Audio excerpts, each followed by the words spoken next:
Hello guys. তো এখন বাজে বিকাল 5টার মতো। আমি স্কুল থেকে এসে আমার ভাতটা খাওয়া হয়ে গেল।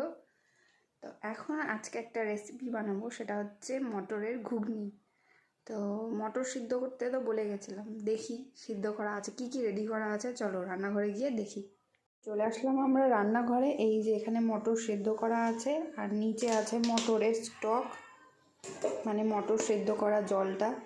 এখানে আছে আলু সেদ্ধ করা, আর এখানে আছে কিছু চেরা লঙ্কা, কাঁচা লঙ্কা।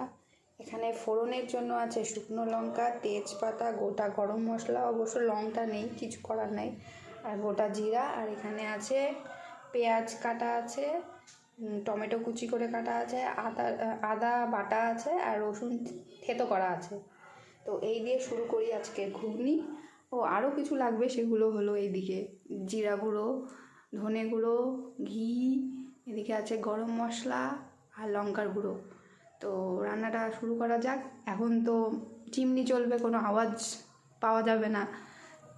তো পরপর দেখতে থাকো আমি কিভাবে ঘুগনিটা বানাই।